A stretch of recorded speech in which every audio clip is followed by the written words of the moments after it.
nobody stumbling after me. Dancing. I don't want nobody. I don't want nobody. I don't want nobody stumbling after me. That is why I keep on dancing. That is why I keep on dancing. I don't want nobody stumbling after me. Speaking truth. I don't want nobody. I don't want nobody. I don't want nobody stumbling after me. That is why I keep it true. That is why I keep it true. I don't want nobody stumbling after me. Amen. I like to borrow from urban bush women who often say, go slow to go far. And we took time to build a community process to look for types of people that we would want to have involved. And by that I really mean a diverse cross-section of the community. We didn't want to have a leadership summit and have people who already necessarily consider themselves leaders or have already achieved a certain level of leadership in the community. We wanted to make sure we had young leaders. We wanted to make sure we had people who were leaders in their own neighborhoods. We wanted to have people at a certain level in the broad community, from education, from government, from social service, from healthcare, from the arts. So we were really careful about making sure that there was opportunity to have cross-dialogue in the room. These two arms, again, they're not floating in space. They're connected. They come into the same core, and we call that our core values. So we've got some core values. Place matters. Each place has its own history and unique story to tell, and that context of time and place does matter. Entering communities and co-creating stories, that we are in a co-creative process, that we're always in partnership, in allyship, we've been invited, and that there are multiple stories to tell, not always the popular narrative, but we're co-creating all the time. Building trust through process is one of our core values here. And again, it's a rigorous thing. We do it every day. We don't say we ran and we done run, right? We're doing these core work every day, and every day we're trying to strengthen our own core values. Some days more than others, and we go back to it. But building trust through process. No city can move forward and have progress with one single group of people at the helm. The urban bush women have gathered different people from different religious backgrounds, different ethnic backgrounds, different economic backgrounds that have committed themselves to helping Birmingham become a better city. And so then I do believe that with the way things are set up here today, that Birmingham has a lot to look forward to, thanks to the way that the urban bush women facilitate this process. We're not used to struggling with this question of race. Our mental muscle has not been applied to that. So it'll hurt at first. We won't be able to speak to it. We'll try to escape from it. But the more we work with it, the stronger we become. We can change this race-based society. We can change it. I grew up in an era in which what we call the Civil Rights Movement was beginning and took place. But I grew up in a very white supremacist environment in Macomb, Mississippi, and where racism was never defined, but it was acted out. And so when I met the teachers with the People's Institute, I began to look at history in a different way and read history between the lines so that there could be truth. I wish we could be in partnership with urban bush women at every one of our trainings, because it brings together the body, the spirit, and the mind in a very unique and demonstrative way. And what people are going through as they traverse the undoing racism, if they get in touch with their bodies and their spirit, we're in a different place, and urban bush women personify that.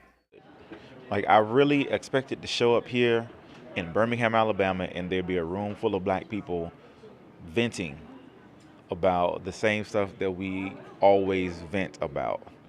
And then when I showed up and there were other people in the room, there were Hispanic people, there were white people, and people were learning something about the structure of systemic racism that they weren't comfortable with listening to or hearing, or maybe had not heard it before.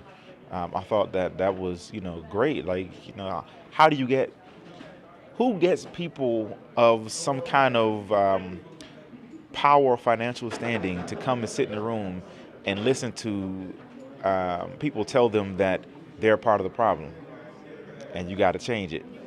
And then they come back the next day and the next day and keep listening and then actively say, I'm going to change it.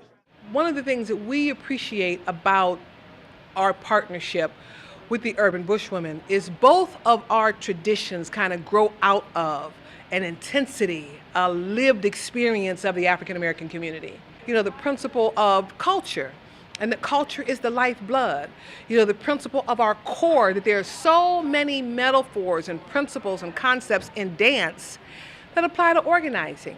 So the People's Institute and the Urban Bushwomen have a set of core values and core principles that are extremely aligned. Our relationship with the community is both on and off the stage.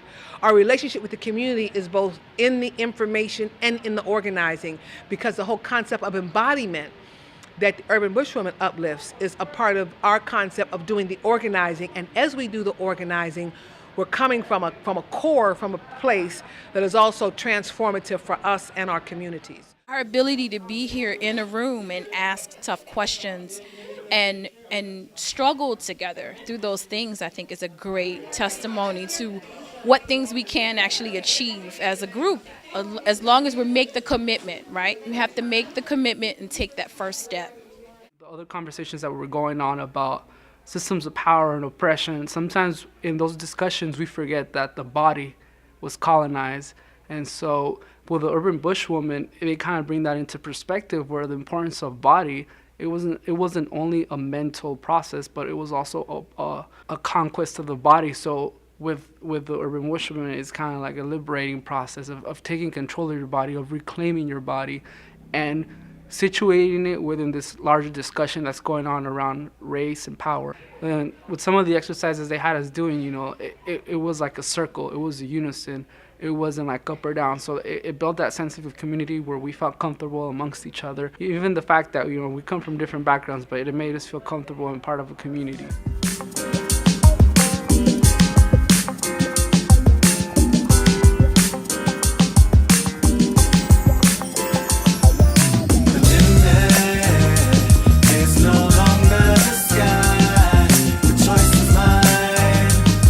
Their process is uniquely inspirational to community. I think it's avant-garde.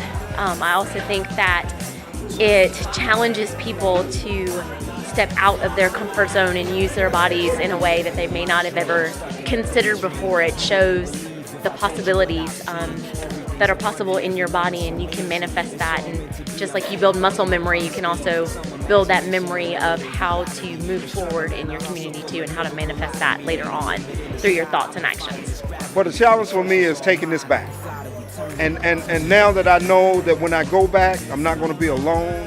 I'm going to have other people in the community surrounding me, working with me. And when I get stuck, I'll have friends and fellow comrades that I can call on to help me along the way.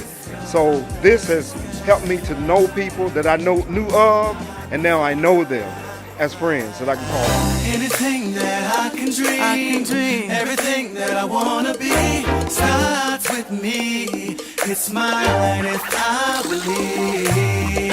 Anything that I can dream, everything that I wanna be starts with me. It's up to me. It's mine if I believe. Anything that I can dream, everything that I wanna be starts with me. It's mine if I believe. Gotta believe. Anything that I can dream, everything that I wanna be. And so it is. Or as Ron would say, look, there it is.